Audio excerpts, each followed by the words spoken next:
Anécdotas de militares.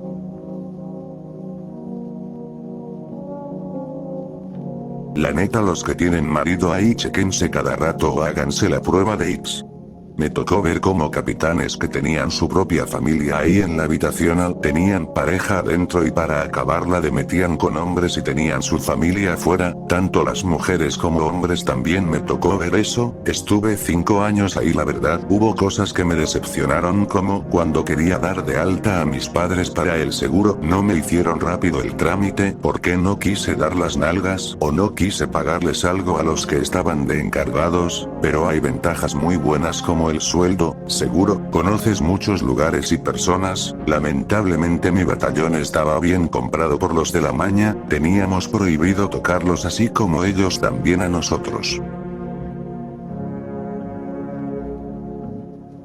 A mí y un amigo nos tocó el culiacanazo y ahí perdimos a muy buenos amigos. No fue como en la tele lo mostraron, fue peor. En el ejército nos dan equipos bien rascuachos. Yo tuve que comprarme mi chaleco y casco. Las armas son una basura, se atascan a cada rato, y en el culiacanazo el tiro era que iban a ir los federales, idea por el señor, y les salió mal cuando vieron la cantidad de disparos, y como defendían al señor se asustaron y nos mandaron a hablar. De mi pelotón mataron a 10, del pelotón en el que estaba mi amigo murieron 5, fue algo impresionante por todos lados, llovieron balas y calibres 50. A mi unidad la alcanzó un 50 de un Barret que traían. Al final mejor nos retiraron por la paz, nos quitaron grabaciones, teléfonos, los vídeos filtrados, eran vídeos que los directivos subieron a redes y mandaron a las noticias para mostrar que según dimos guerra. ¿Cuál guerra? Nos mandaron a morir. Yo tiempo después me salí del ejército y ahorita tengo un puesto de tacos al vapor. Mi amigo loco ya no reconoce las caras.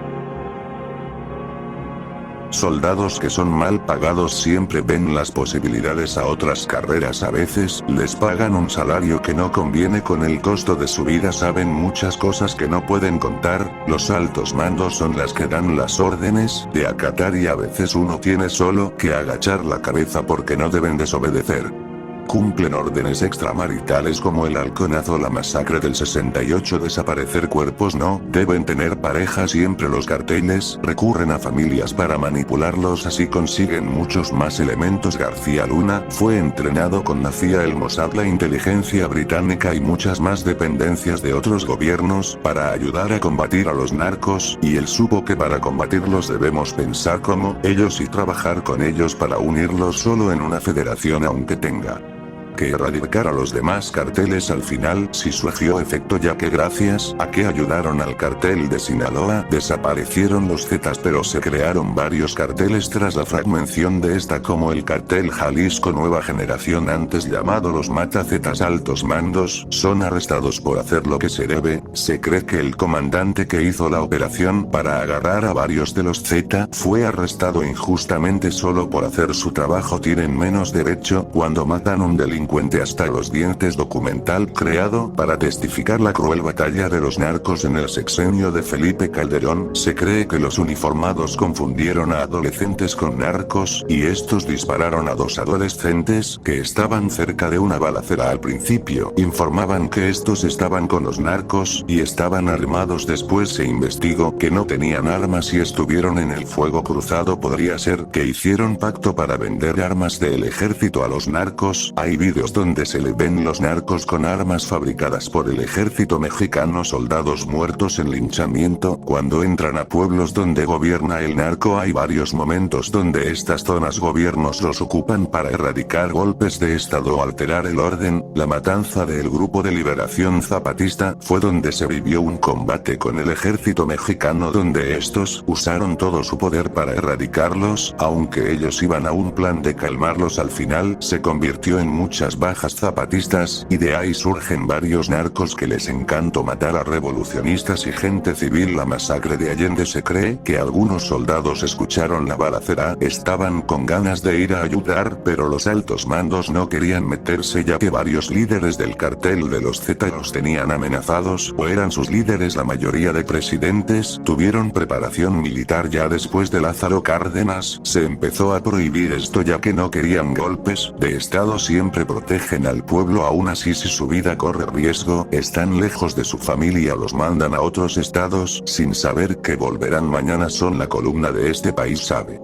que este país es corrupto y violento, pero aún así están ahí, tal vez el dinero sí importe, pero tienen ganas de tener un México justo donde la violencia sea erradicada, pero esto no cambiará si que los altos mandos y el presidente acaben con la corrupción y la violencia desatada. Por cierto, varios soldados ya veteranos tienen muy pocas posibilidades de tener una cuenta de ahorro aquí en México, además de ser olvidados la guerra contra el narcos. Se cree que los soldados ayudaban al cartel de Sinaloa. Las fuerzas especiales donde más reclutas salen por el dinero del narco y son contratados para reclutar y entrenar. El cartel del Golfo fue el primero en ver este objetivo e incorporar a soldados y ex soldados con un propósito: ser el cartel más temerario y más inteligente de la época. Con la ayuda del entrenamiento estadounidense fue que pudieron llegar a un nivel nunca visto de poder, aunque el cartel se fragmentó en dos grupos. Los Z fueron el brazo armado de este. Te voy a contar una que quizá no debería contar, pues acaba de suceder. Yo soy policía, unidad de fuerzas especiales, lo digo por lo siguiente: hace unos días nos asignaron un servicio, teníamos que traer 3 vatos, ya señores, rucos, los 3 fueron militares y uno de ellos fuerzas especiales del antiguo GAFE. Llevaban una semana coordinando el operativo, una semana que día a día nos repetían: el GAFE trae callo, sabe cómo trabajamos, sabe técnicas, tácticas, conoce de inteligencia porque ya se ha pelado, tengan cuidado, no quiero que ninguno de ustedes caiga, etcétera, etcétera. Llegó el día, inteligencia nos avisó, iban en un carro, rodeamos el carro, los bajamos y estaban 2, los cuales se bajaron, pusieron al piso y ya, fácil. Faltaba el GAFE, el cual nos dijeron se había metido a una casa. Nos metimos a sacarlo, y lo topamos de frente. En la mano derecha traía una pistola con silenciador, y en la izquierda un cuchillo de cocina. Solo dijo: no les voy a decir nada. Dejó caer el arma, alzó el cuchillo y comenzó a jalar, y cuando el cuchillo no cortó más, lo sacó, volvió a clavar, volvió a sacar y ahí se lo quitamos, y terco que se quería morir, se metió la otra mano en la cortada y comenzó a jalar con fuerza para abrir más la herida. Hasta día de hoy nos preguntamos cuál fue la necesidad de hacer eso. Güey, tenía un arma, porque no se pegó un tiro y ya. ¿Qué necesidad cortarte el pinche cuello tú mismo?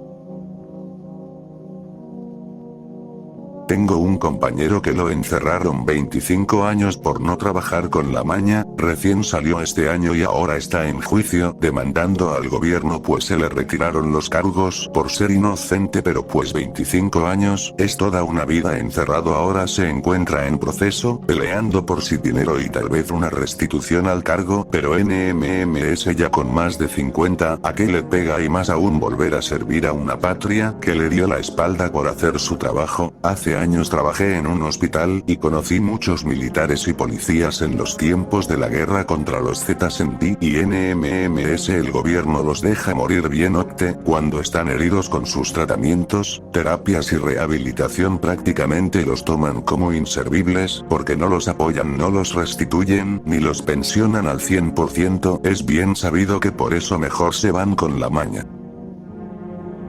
El Batallón Cero. Dicen que todo soldado mexicano escucha rumores sobre un lugar del que nadie habla en voz alta. No aparece en los mapas, no figura en los documentos oficiales y, si preguntas demasiado, solo recibes silencio. Lo llaman el Batallón Cero. Un cabo llamado Morales escribió un diario antes de desaparecer. Sus últimas páginas aparecieron años después dentro de un viejo casillero abandonado. Nos dijeron que era un ejercicio nocturno. Éramos 24. Caminamos durante horas hasta llegar a una base rodeada de cerros. No tenía bandera, ni insignias, ni nombre. Al entrar, todos los relojes dejaron de funcionar exactamente a las 3:33. Los oficiales no llevaban rangos visibles.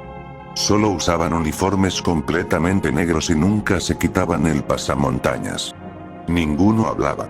Las órdenes llegaban por altavoces. La primera noche, Morales escuchó el toque de silencio, pero provenía de debajo del suelo. Pensó que eran tuberías. La segunda noche volvió a sonar. La tercera, escuchó voces. No eran gritos. Eran soldados contando lista. 1, 2, 3. Las voces seguían hasta llegar al número 24. Pero en la superficie solo quedaban 23. Uno había desaparecido mientras hacía guardia. Los mandos actuaron como si nunca hubiera existido. Su cama fue retirada. Su nombre desapareció de la lista. Sus compañeros ya no podían recordar su rostro. Morales comenzó a escribir los nombres de todos en su brazo con un marcador para no olvidarlos. Cada mañana descubría que faltaba uno más. Cuando intentaba leer los nombres borrados, sentía un dolor insoportable en los oídos. La última entrada del diario decía: hoy descubrí por qué cuentan hasta 24. No están llamando a los vivos, están verificando que los muertos sigan formados. El problema es que esta noche dijeron mi nombre. Después de esa página solo había manchas de tierra. Nunca encontraron a Morales. Los documentos oficiales afirman que jamás perteneció al ejército. Y hay un detalle que inquieta a quienes conocen la historia. Si escuchas un toque militar a las 3:33 de la madrugada, algunos veteranos aconsejan una sola cosa: no respondas al pase de lista. Porque, si una voz pronuncia tu nombre, tal vez ya formas parte del batallón 0.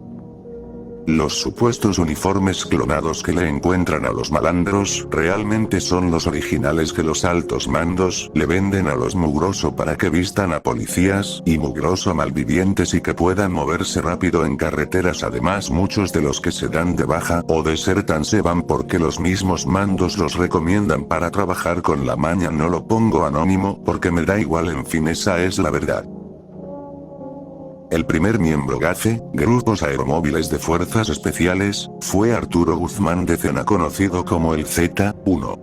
Entre 1990, 1995, siendo teniente aún activo, empezó a recibir sobornos directos de Osiel Cárdenas Guillén, el fundador de los Zetas. En 1997, desertó y se convirtió en jefe de seguridad de Osiel, para así reclutar a los demás ex-gafes, como Heriberto Lazcano alias el Lazca o el Z-3, uno de los más sanguinarios conocidos en el Giro.